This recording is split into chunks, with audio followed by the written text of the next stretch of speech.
O tema da nossa aula de hoje é uma pergunta: filhos da luz ou filhos das trevas? Aí eu coloquei aí, hoje nós vamos ler vários versículos. Eu já quero, para a gente ganhar tempo, eu quero separar aqui já. Esses dois textos, eles dizem o seguinte, que antes nós vivíamos, todos nós, né, com exceção de quem já nasceu na igreja, mas todos que viveram no mundo antes de aceitar Jesus, a Bíblia diz o seguinte, que antes todos nós vivíamos em trevas, até que o Senhor nos resgatou, até que o Senhor nos trouxe para a sua luz, até que nós saímos dessas trevas, não porque nós somos melhores, mas porque o Senhor nos salvou, nos resgatou e nos trouxe para a sua luz. Então, tanto Efésios quanto Colossenses vai trazer isso, que o Senhor nos transporta do reino das trevas para o reino da luz. Agora vamos para essa introdução. Jesus veio para nos libertar das trevas, do pecado e nos transportar para a sua gloriosa luz. E aí vem uma pergunta, né? Mas será que essa libertação já aconteceu nas nossas vidas? Por que essa pergunta? Porque muitas vezes nós ainda não entendemos algumas coisas, não estamos vivendo o que a Bíblia diz, muitas vezes, como a Bíblia diz, estamos nos enganando a nós mesmos. Então, será que de fato andamos na luz ou somos apenas frequentadores de igreja? Porque é possível você estar na igreja, é possível você, né, já ter aceitado Jesus, você ser batizado, você até ser obreiro, até você ser pastor, é possível, e você continuar nas trevas. Então, esse é o ponto, né? Infelizmente, é possível estar na igreja e não ser igreja, estar na igreja e ainda andar em trevas. Aí por isso que o propósito dessa nossa aula hoje é trazer essa reflexão, é fazer você se autoanalisar. Não sou eu quem vai analisar, é você mesmo. Baseado nessa aula, você vai fazer uma autoanálise. Aí eu gostaria de que vocês abrissem esse texto aí de 1 João, que eu quero destacar algumas coisas aqui com vocês. 1 João capítulo 1, versículo 5. O versículo 5 diz o seguinte, o foco dessa mensagem, né? O que João está dizendo é que Deus é luz. Deus é luz e não existe nele nenhuma treva. O versículo 6, aí preste atenção no que está escrito aí, gente. Não só ouça, não só leia, mas preste atenção. Se afirmamos que temos comunhão com ele, com quem? Com Deus, mas andamos nas trevas, mentimos e não praticamos a verdade. Aí o versículo 7. Agora, se porém andarmos na luz, como ele está na luz, temos comunhão uns com os outros e o sangue de Jesus, o seu Filho, nos purifica de todo pecado. Resumindo o que nós lemos, o que vocês leram, não basta só dizer, confessar que anda com Jesus. Não basta só dizer, eu sou crente, eu estou na luz, eu ando na luz. Não basta. Isso é um ponto.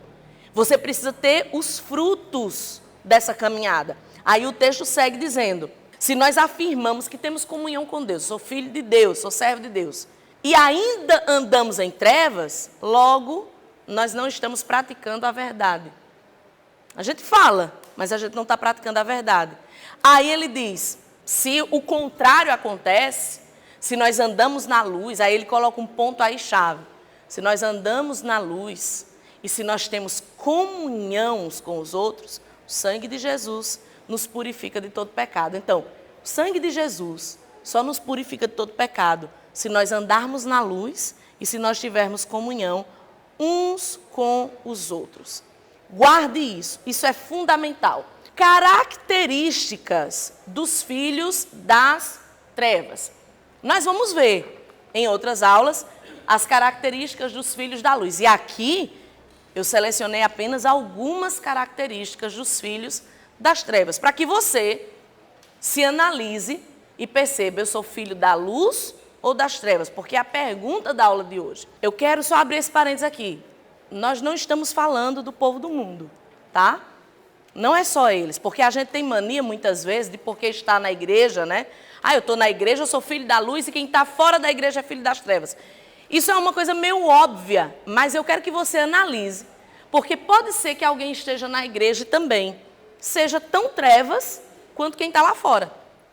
Então não jogue, não pegue a pá e jogue. Eu quero que você traga para você, assim como eu tenho que trazer para mim, e ver, peraí, eu estou praticando isso? eu tenho essa característica, é aquela autoanálise maravilhosa que temos que fazer, né? Peraí, é comigo hoje, é com você. Vamos lá então, qual é o primeiro ponto? Os filhos das trevas têm coração duro, entenda-se, mente dura, teimosia, dura cerviz. O texto que vocês leram fala sobre isso. Paulo está dizendo que são pessoas de coração duro. Quem anda nas trevas tem um coração duro.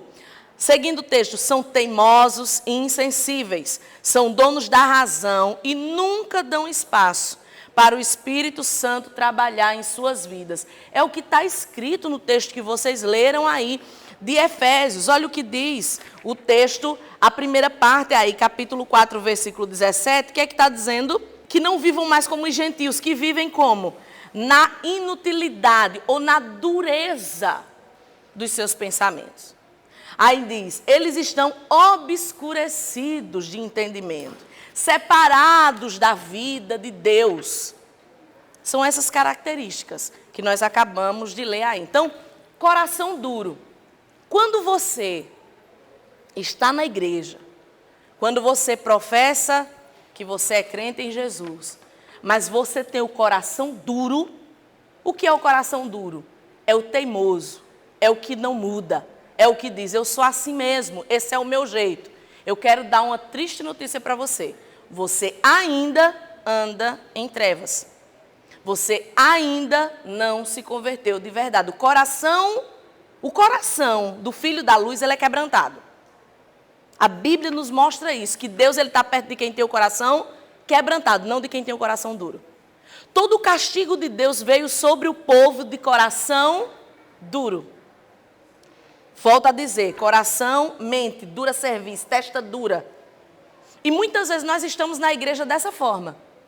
Coração duro, não muda. Não tem a sensibilidade. Eu gosto muito dessa parte aí da sensibilidade. Porque o texto diz que os filhos das trevas, eles são insensíveis. O que é ser insensível? Quando você ouve essa palavra, fisicamente falando, se eu lhe der um beliscão aqui, tem alguém que se levar um beliscão não vai doer, não vai sentir? Tem alguém aqui? Não, né? Mas existem doenças, enfermidades, que a pessoa perde a sensibilidade.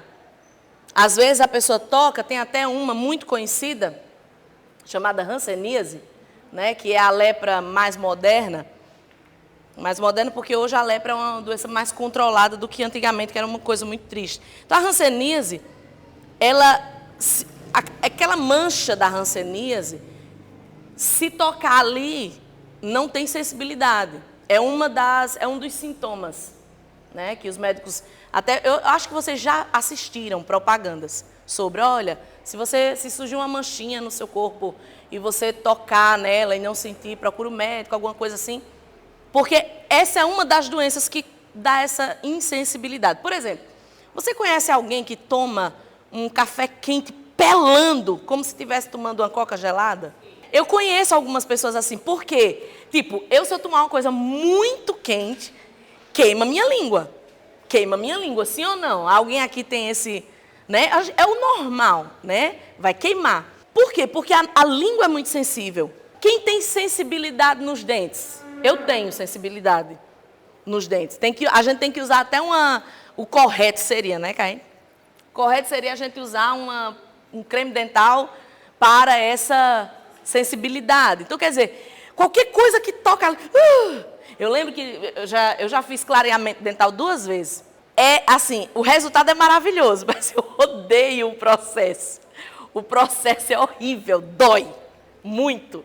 Eu já tenho sensibilidade. Fazer clareamento é você ficar ainda mais sensível, né? Que você vai destruindo ali aquela camadinha de proteção. E o clareamento a laser, cada pessoa é diferente. Não sei quem já fez aqui, pode ter uma experiência diferente. Comigo, dá um negócio assim, sabe? Uma agonia. E dói. Depois que na hora que está fazendo, não dói. Só que quando sai, fica dando uns choques. Aí eu lembro que quando vinha aquela dor, não tem nada que acabe, porque fica uma sensibilidade. Então, sensibilidade é isso, é você está com o sentimento para aquela dor, para aquela situação. É, por exemplo, você sentir a dor do outro, mas, sobretudo, sentir a sua. Tipo, Deus fala algo que é para mim e eu sinto que é para mim, porque eu estou sensível. Agora, quem é aqui? Eu tenho certeza que todo mundo aqui já passou por essa situação, de alguém que está do seu lado, a palavra está sendo ministrada, alguém está falando alguma coisa, e você diz, eu sei que é para a pessoa, e a pessoa olha para você e diz, está vendo, fulano devia estar aqui? Aí você, meu Deus. Porque a pessoa não... Esse é o pior tipo de pessoa de você tratar. Eu sempre digo, num gabinete pastoral, a pessoa mais difícil que eu tenho para lidar não é a pessoa que erra. Não é. Porque errar, todo mundo erra. O problema não é esse. A pessoa que eu acho impossível de tratar é aquela que não percebe. Que ela diz assim, não vi não isso. Eu digo, você está percebendo? Não. Você não está vendo o que você está fazendo? Não, eu não. Acho que você está vendo errado. Como você vai tratar? É como um médico, você está vendo, a pessoa tem uma doença, o médico diz, está aqui o diagnóstico e tal, você vai tomar... Não, doutor, estou ótima. Eu estou... Como? Aí o médico não tem o que tratar. Porque não tem como você obrigar alguém. Veja bem, por que a gente faz essa analogia de medicina? Porque o médico ele tem um raio de atuação limitado. Ele vai tratar você à medida que você permitir ele tratar. Se, por exemplo, você abandonar um tratamento, o médico não vai na sua casa. Não sei que ele seja seu amigo, que isso aqui é uma exceção. Mas no caso real, você abandonou. Ele pode até fazer uma ligaçãozinha à secretária, mas se você não quiser, eu não posso fazer nada. Como você vai tratar alguém que não aceita? Porque eu posso te passar o remédio e você não tomar. Não é verdade? Não tem como. Ou seja, nós somos os agentes ativos e responsáveis pela nossa vida. Quem tem que fazer as mudanças, quem tem que tomar as atitudes, somos nós. Então, é muito difícil quando a pessoa é insensível. E essa é uma característica dos filhos das trevas. Eles sempre vão apontar. Aí eu vou pegar um exemplo de uma pessoa mundana. Geralmente as pessoas do mundo, quando você prega para elas, e quando você fala de Jesus, ou quando você diz, olha, você precisa mudar, eu já me deparei com essa situação, ele vai apontar o dedo para alguém da igreja. Aí vai dizer, mas fulana da igreja é pior do que eu. Aí você vai dizer, mas ele está certo. Não, ele não está, porque eu não estou falando daquela pessoa, estou falando dele, eu estou me preocupando com ele. Mas ele é tão insensível que ele quer justificar e dizer assim, eu não vou porque, se eu estou aqui, eu sou melhor que... Sabe? Então, assim, o ponto não é o que o outro está fazendo, o ponto sou eu. O ponto sou eu. Então, os filhos das trevas têm coração duro. Então, toda pessoa, o crente, vamos usar a nossa linguagem, o crente teimoso, o crente que você ensina, ele, não quero saber, você está errado, né? O crente que o pastor prega, meu Deus, quantas vezes já vivemos isso? O pastor prega, aí ele, não concordo. Eu não concordo com isso que o pastor... Chegou ontem na igreja, eu acho engraçado. Chegou ontem na igreja, já não está concordando mais com o pastor. Ontem, né? Mas não concordo mais com o pastor. Né? O pastor, muitas vezes, é um caso que o pastor ganhou, batizou, discipulou, mas não, agora eu sou, né? Pessoas que e o texto diz que se tornam insensíveis. Se tornam insensíveis. Então, essa é uma característica. Aí eu quero que você analise você. Meu Deus, meu coração é quebrantado? Eu sou alguém que, quando a palavra vem ou quando a repreensão vem, eu recebo aquilo com sensibilidade e percebo que se a palavra vem é porque alguém se importa comigo, é porque Deus se importa comigo. E eu digo, eu preciso mudar mesmo, eu tenho esse problema. Se você tem o coração quebrantado, como Davi disse, que, Senhor, o erro é meu. Eu acho engraçado que muita gente fala sobre Davi e esquece de, o homem segundo o coração de Deus. E ele tem muitas características, mas uma delas é fantástica. E que Adão não teve. E essa é porque Adão nunca foi chamado de homem segundo o coração de Deus. E Davi foi. Porque Davi tem a característica que agrada a Deus. Você não faz ideia como isso agrada a Deus. Que é, o erro foi meu. Ele não diz, foi aquela desgraçada daquela mulher, estava tomando banho. Você já parou para pensar que não existe nenhum momento do texto onde Davi diz, foi Betseba?